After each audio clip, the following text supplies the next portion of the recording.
বিসমিল্লাহির রহমানির রহিম। প্যারাডক্সিক্যাল সার্জিক, পার্ট নাম্বার 7।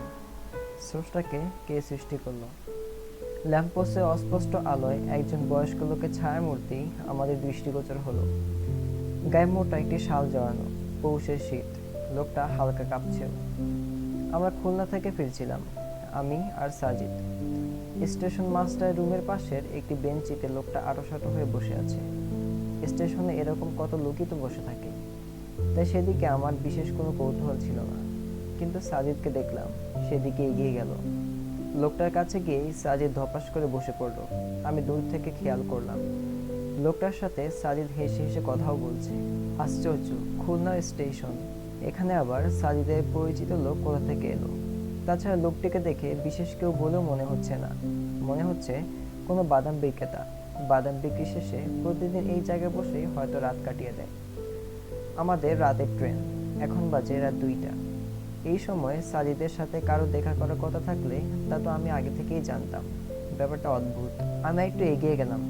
একটু অগ্রসর হতেই দেখলাম ভদ্রলোকের হাতে একটি বইও আছে। দূর থেকে আমি বুঝতে পারিনি। সাজিদ আমাকে ইশারা দিয়ে ডাকলো। গেলাম সেখানে।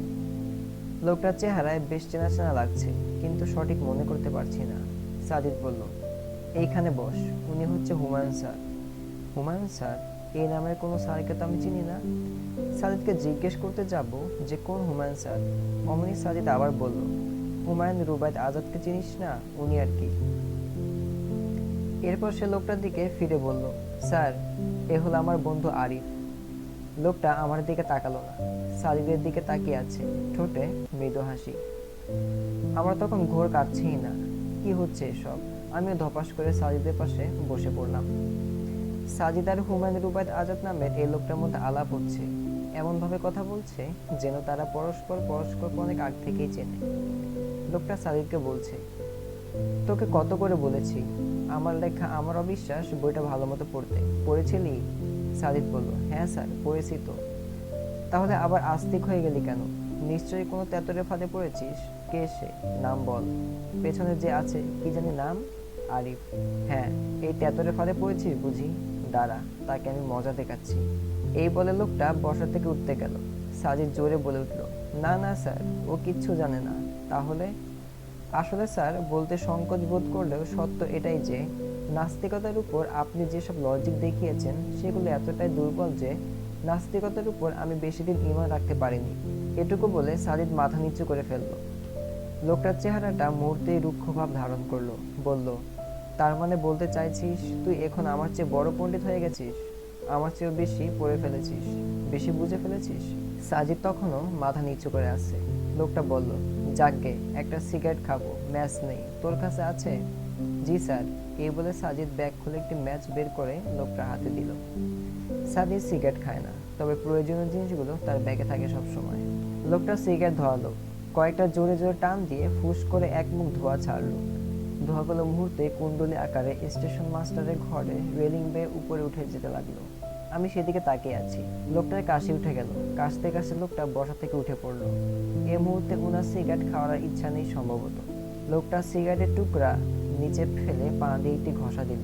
অমনি সিগারেটের জ্বলন্ত টুকরাটি থেতলে গেল। সাজিদের দিকে ফিরে লোকটি বলল, তাহলে এখন বিশ্বাস করিস যে স্রষ্টা বলে কেউ আছে? সাজিদ হ্যাঁ সূচক মাথা নাড়ল। স্রষ্টা এই বিশ্বলোক, বিশ্ব ব্রহ্মাণ্ড সৃষ্টি করেছেন বলে বিশ্বাস করিস তো? আবারও সাজিদ হ্যাঁ সূচক মাথা নাড়ল। এবার লোকটা একটা অদ্ভুত রকম হাসি দিল। এ হাসি এতটাই বিদঘুটে যে তাতে আমার গা ছমছম করে উঠল। লোকটি বলল, তাহলে বল দেখি, স্রষ্টাকে কে সৃষ্টি করলো? এই প্রশ্নটি করে লোকটি আবার সে বিদঘুটে হাসি দিল।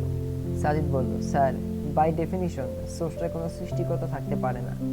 যদি বলি ক সৃষ্টিকর্তাকে সৃষ্টি করেছে, তৎক্ষণাৎ আবার প্রশ্ন উঠবে, তাহলে ক এর সৃষ্টিকর্তা কে?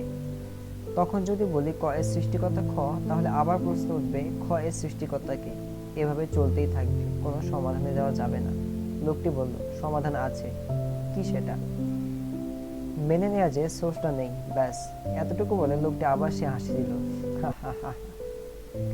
সাথীর আপত্তি জানালো, বলল, আপনি ভুল স্যার। লোকটির চোখ কপালে তুলে বলল, কি? আমি ভুল? আমি ভুল? জি স্যার। তাহলে বল দেখি, স্রষ্টাকে কে সৃষ্টি করলো? উত্তর দে। দেখি কত বড় জ্ঞানের জাহাজ হয়েছিস তুই। আমি বুঝতে পারলাম এই লোক সাজিদকে যুক্তির গ্যালাকলে ফেলার চেষ্টা করছে। সাজিদ বলল, স্যার, গত শতাব্দীতেও বিজ্ঞানীরা ভাবতেন এই মহাবিশ্ব অনন্তকাল ধরে আছে, মানে এটার কোনো শুরু নেই। তারা আরও ভাবতো এটার কোনো শেষও নেই। তাই তারা বলতো যেহেতু এটা শুরু শেষ কিছুই নেই, সুতরাং এটার জন্য একটা সৃষ্টিগত দরকার নেই। কিন্তু থার্মোডাইনামিক্সের তাপ ও গতির সূত্রগুলো আবিষ্কার হওয়ার পর এই ধারণা পুরোপুরি ভ্যানিশ তো হয়ই, সাথে পদার্থবিজ্ঞানেও ঘটে যায় একটা মহাবিপ্লব। থার্মোডাইনামিক্সের তাপ ও গতির দ্বিতীয় সূত্র বলছে এই মহাবিশ্ব ক্রমাগত ও নিরবিচ্ছিন্ন উত্তাপ অস্তিত্ব থেকে পর্যায়ক্রমে উত্তাপহীন অস্তিত্বের দিকে ধেয়ে যাচ্ছে। কিন্তু এই সূত্রকে উল্টো থেকে প্রয়োগ কখনোই সম্ভব না, অর্থাৎ কম উত্তাপ অস্তিত্ব থেকে এটাকে বেশি উত্তাপ অস্তিত্বের দিকে নিয়ে যাওয়া আদৌ সম্ভব না। এই ধারণা থেকে প্রমাণ হয় মহাবিশ্ব চিরন্তন নয়, এটা অনন্তকাল ধরে এভাবেই নেই, এটা একটা নির্দিষ্ট শুরু আছে। থার্মোডাইনামিক্সের সূত্র আরও বলে এভাবে চলতে চলতে একসময় মহাবিশ্বের সকল শক্তি নিঃশেষ হয়ে যাবে আর মহাবিশ্ব ধ্বংস হবে। লোকটি বলল, উফ, আসছে বিজ্ঞানীর ল্যাম্পু, সহজ করে বল বেটা।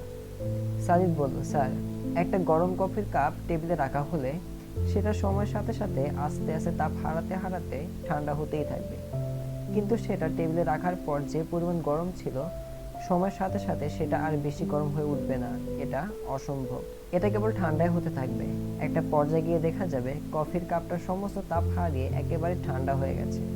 এটাই হচ্ছে থার্মোডাইনামিক্সের সূত্র। তো এর থেকে প্রমাণ হয় মহাবিশ্বের একটা শুরু আছে। মহাবিশ্বের যে একটা শুরু আছে তারও প্রমাণ বিজ্ঞানীরা পেয়েছে। মহাবিশ্ব সৃষ্টিতত্ত্বের উপর এ যাবৎ যতগুলো থিওরি বিজ্ঞানী মহলে এসেছে, তন্মধ্যে সবচেয়ে গ্রহণযোগ্য ও প্রমাণের দিক থেকে সবচেয়ে শক্তিশালী থিওরি হলো big bang theory. Big bang theory বলছে মহাবিশ্বের জন্ম হয়েছে একটি বিস্ফোরণের ফলে। তাহলে স্যার, এটা এখন নিশ্চিত যে মহাবিশ্বে একটি শুরু আছে? লোকটা হ্যাঁ সূচক মাথা নাড়ল। সাজিদ আবার বলতে শুরু করলো, স্যার, আমরা সহজ সমীকরণ পদ্ধতিতে দেখব স্রষ্টাকে সৃষ্টির প্রয়োজন আছে কিনা, মানে স্রষ্টার সৃষ্টিকর্তা থাকতে পারে কি না। সকল সৃষ্টির একটা নির্দিষ্ট শুরু আছে এবং শেষ আছে। ধরি এটা সমীকরণ নাম্বার 1। মহাবিশ্ব একটি সৃষ্টি, এটা সমীকরণ নাম্বার 2। এখন সমীকরণ 1 আর 2 থেকে পাই সকল সৃষ্টির শুরু এবং শেষ আছে। মহাবিশ্ব একটি সৃষ্টি, তাই এটারও একটা শুরু এবং শেষ আছে। তাহলে আমরা দেখলাম উপরে দুটি শর্ত পরস্পর মিলে গেল এবং তাতে থার্মোডাইনামিক্সের তাপ ও গতি সূত্রের কোনো ব্যাঘাতও ঘটেনি। আবার তৃতীয় সমীকরণ হচ্ছে স্রষ্টা সবকিছু সৃষ্টি করেছেন। তাহলে খেয়াল করুন, আমার প্রথম শর্তের সাথে কিন্তু তৃতীয় শর্ত ম্যাচ হচ্ছে না। আমার প্রথম শর্ত ছিল সকল সৃষ্টির শুরু আছে এবং শেষ আছে, কিন্তু তৃতীয় শর্তে কথা বলছি স্রষ্টাকে নিয়ে। তিনি সৃষ্টি নন, তিনি স্রষ্টা। তাই এখানে প্রথম শর্ত খাটে না, সাথে তাপ ও গতির সূত্রটিও এখানে আর খাটছে না। তার মানে স্রষ্টার শুরুও নেই, শেষও নেই, অর্থাৎ তাকে নতুন করে সৃষ্টির প্রয়োজন নেই। তার মানে স্রষ্টার আরেকজন স্রষ্টা থাকার প্রয়োজন নেই, তিনি অনাদি, তিনি অনন্ত। এতটুকু বলে সাজিদ থামলো। হুমায়ুন আজাদ নামের লোকটি কপালের ভাঁজ দীর্ঘ করে বললেন, কি ভংচং বুঝালি এগুলা? কি সব সমীকরণ টমীকরণ, এসব কি? সোজা সাপটা বল, আমাকে অঙ্ক শেখাচ্ছিস? লস অফ ক্যাজুয়ালিটি সম্পর্কে ধারণা আছে? লস অফ ক্যাজুয়ালিটির মতে সবকিছুর পেছনে একটা কজ বা কারণ থাকে। সেই সূত্র মতে স্রষ্টার পেছনে একটা কারণ থাকতে হবে। সাজিদ বলল, স্যার, উত্তেজিত হবেন না প্লিজ। আমি আপনাকে অঙ্ক শেখাতে যাব কেন? কোন সাহসে? আমি শুধু আমার মতো ব্যাপারটি ব্যাখ্যা করছি। কোচ করছিস তুই, লস অফ ক্যাজুয়ালিটি দিয়ে ব্যাখ্যা কর। লোকটা উচ্চস্বরে বলল, স্যার, লস অফ ক্যাজুয়ালিটি বলবৎ হয় তখনই যখন থেকে টাইম, স্পেস এবং ম্যাটার জন্মলাভ করে, ঠিক না? কারণ আইনস্টাইনের থিওরি অফ রিলেটিভিটিও স্বীকার করে যে টাইম জিনিসটা নিজে স্পেস আর ম্যাটারের সাথে কানেক্টেড। কজ এর ধারণা তখনই আসবে যখন টাইম, স্পেস, ম্যাটার এই ব্যাপারগুলো তৈরি হবে। তাহলে যিনি এই টাইম, স্পেস, ম্যাটারের স্রষ্টা, তাকে কি করে আমরা টাইম, স্পেস, ম্যাটারের বাটখারায় বসিয়ে লস অফ ক্যাজুয়ালিটি দিয়ে বিচার করব স্যার? এটা তো লজিকের বিরুদ্ধে, বিজ্ঞানের বিরুদ্ধে। লোকটা চুপ করে আছে, কিছু হয়তো বলতে চাচ্ছিল। এর মধ্যে আবার সাজিদ বলল, স্যার, আপনি লস অফ ক্যাজুয়ালিটির এর সংজ্ঞা যে দিয়েছেন সেটা ভুল। লোকটা আবার রেগে গেল। রেগে অগ্নিশর্মা হয়ে বলল, এই ছোকরা, আমি ভুল বলছি মানে কি? তুই কি বলতে চাস আমি বিজ্ঞান বুঝি না? সাজিদ বলল, না না স্যার, একদমই তা বলিনি। আমার ভুল হয়েছে, আসলে বলা উচিত ছিল যে লস অফ ক্যাজুয়ালিটির সংজ্ঞা বলতে গিয়ে আপনি একটি ছোট্ট জিনিস মিস করেছেন। লোকটার চেহারা একটু স্বাভাবিক হলো, বলল, কি মিস করেছি বল। আপনি বলেছেন লস অফ ক্যাজুয়ালিটির মতে সবকিছু একটি কজ থাকে। আসলে এটা স্যার সেরকম না। লস অফ ক্যাজুয়ালিটি হচ্ছে everything which has a beginning has a cause, অর্থাৎ এমন সব কিছু যেগুলো একটা নির্দিষ্ট শুরু আছে, কেবল তাদেরই কজ থাকে। স্রষ্টার শুরু নেই, তাই স্রষ্টাকে লস অফ ক্যাজুয়ালিটি দিয়ে মাপাটা যুক্তি এবং বিজ্ঞান বিরুদ্ধ।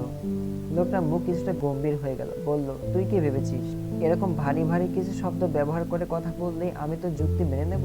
অসম্ভব। সাজিদ এবার মুচকে হাসলো, হেসে বলল, স্যার আপনার হাতে একটি বই দেখছি, ওটা কি বই? এটা আমার লেখা বই, আমার অবিশ্বাস। স্যার ওটা আমাকে দেবেন একটু?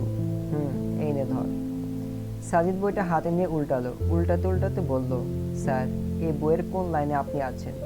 লোকটা ভ্রু কুঁচকে বলল, মানে? বলছি এই বইয়ের কোন অধ্যায়ে, কোন পৃষ্ঠায়, কোন লাইনে আপনি আছেন? তুই অদ্ভুত কথা বলিস, আমি বইয়ে থাকবো কেন? কেন থাকবেন না? আপনি আর স্রষ্টা না? হ্যাঁ। এই বইটা কালিয়ার কাগজ দিয়ে তৈরি, আপনিও কি কালিয়ার কাগজ দিয়ে তৈরি স্যার? খুবই স্টুপিডিটি টাইপ কোশ্চেন। আমি এই বইয়ের স্রষ্টা, এই বই তৈরির সংজ্ঞা দিয়ে আমাকে ব্যাখ্যা করা যাবে? সাজিদ আবার হেসে দিল, বলল, না স্যার, এই বই তৈরির যে সংজ্ঞা সেটা দিয়ে মোটেও আপনাকে ব্যাখ্যা করা যাবে না। ঠিক সেভাবে এই মহাবিশ্ব যিনি সৃষ্টি করেছেন তাকেও তার সৃষ্টির টাইম স্পেস ম্যাটার কজ এসব দিয়ে ব্যাখ্যা করা যাবে না। আপনি কালি কলম বা কাগজে তৈরি নন, তার ঊর্ধ্বে। কিন্তু আপনি টাইম স্পেস ম্যাটার কজের ঊর্ধ্বে নন। আপনাকে এগুলো দিয়ে ব্যাখ্যা করাই যায়, কিন্তু সৃষ্টিকর্তা হচ্ছেন এমন একজন যিনি নিজে টাইম স্পেস ম্যাটারের সৃষ্টিকর্তা। তাই তাকে টাইম স্পেস ম্যাটার কজ দিয়ে পরিমাপ করা যাবে না, অর্থাৎ তিনি এসবের ঊর্ধ্বে। তার কোনো টাইম স্পেস ম্যাটার নেই, তার কোনো শুরু শেষ নেই, অর্থাৎ তার কোনো সৃষ্টিকর্তা নেই। লোকটি উঠে দাঁড়ালো, দাঁড়াতে দাঁড়াতে বলল, ভালো ব্রেন ওয়াশড, ভালো ব্রেন ওয়াশড। আমরা কি এ তরুণ প্রজন্ম চেয়েছিলাম? হায়, আমরা কি এ তরুণ প্রজন্ম চেয়েছিলাম? এটা বলতে বলতে লোকটা হাঁটা ধরলো। দেখতে দেখতে উনি স্টেশনে মানুষের ভিড়ে কোথায় যেন হারিয়ে গেল। ঠিক সেই মুহূর্তে আমার ঘুম ভেঙে গেল। ঘুম ভাঙার পর আমি কিছুক্ষণ ঝিম মেরেছিলাম। ঘড়িতে সময় দেখলাম রাত 1:30 বাজে। সাজিদের বিছানার দিকে তাকালাম, দেখলাম সে বিছানায় শুয়ে শুয়ে বই পড়ছে। আমি উঠে তার কাছে গেলাম, গিয়ে দেখলাম সে যে বই পড়ছে সেটার নাম আমার অবিশ্বাস, বইয়ের লেখক হুমায়ুন আজাদ। সাজিদ বই থেকে মুখ তুলে আমার দিকে তাকালো, তার ঠোঁটের কোণায় একটি অদ্ভুত হাসি। আমি বিরাট একটা শক খেলাম, না এটা হতে পারে না, স্বপ্নের উপর কারো হাত নেই। আমি বিড়বিড় করে বলতে লাগলাম,